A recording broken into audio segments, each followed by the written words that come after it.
एक दिवस अगोदरच येतो नियोजन करायला. आपल्यासारखं माणसं लागतील पुढे येऊन.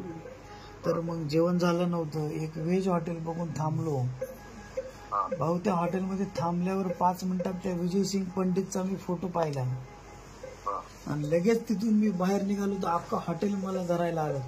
कुठे झालेत.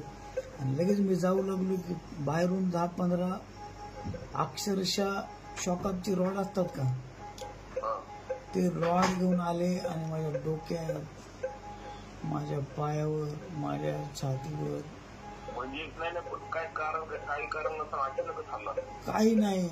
तू त्या हाकेसोबत राहतो ना, ती गाण भरली का, तू मराठाच्या समाजाविरोधात जातो, तू पाटलाच्या त्यांचं म्हणणं आमच्या पाटलाच्या विरोधात जातो तू काय. अक्षरशः माझ्यावर लघवी केली त्यांनी, मारलं. मी पाणी पाजवा म्हणलं तर माझ्यावर लघवी केली त्यांनी काय. हो, एवढं मारले बापू, माई शपथ. मी हाताच्या केली माझ्या हात पायाच्या मोडून टाकले.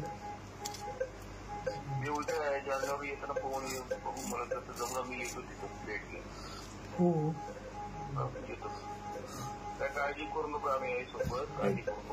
काळजी नाही हो. काळजी एकच आहे की आपल्या काम करणाऱ्या माणसाला एवढा त्रास मायघारी करायला काय आपण कधीच याला त्रास केला नाही. हे एवढं कालच्या पातळीवर हा पंडितची माणसं होती. सगळी नाव घेऊ मारू लागली त्याच काय. आणि त्यांचं एकच शब्द होतं, मराठ्याच्या विरोधात बोलशील का तू. म्हणजे बोलायचं सुद्धा नाही. अक्षरशः मी त्याला म्हणलं मला जिवंत ठेवू नका, मला मारून टाका म्हणलं.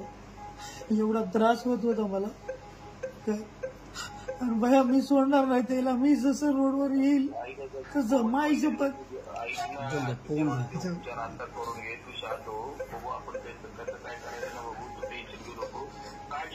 मी असं घरी जाणार नाही. त्याला हॉस्पिटलमध्ये पोहोचल्याशिवाय मी घरी जाणार नाही. कारण आपल्यासारख्याला जर मारत असतात तर बाकीच्या आपल्या समाजाचे काय आलंय.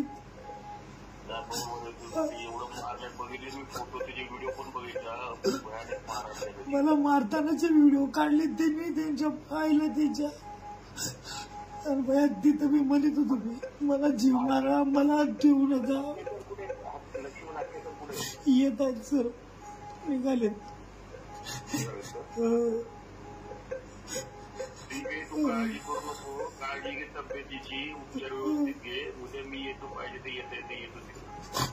मी मत सोडणार नाही त्याला माहिती नाही ते मी कोणाला काय केले.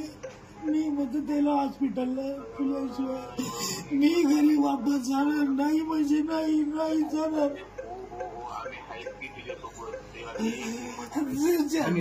तसं उद्धार केल्याशिवाय मी ते बाहेर घरी जाणार नाही. आता मला एवढा त्रास आहे, मला आडवचक मोडून टाकले.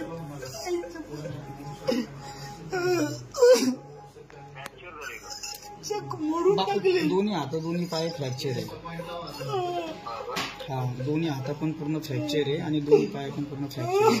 डोक्याला पण स्टिचेस पडलेले. त्यांना मला मारायचं होतं.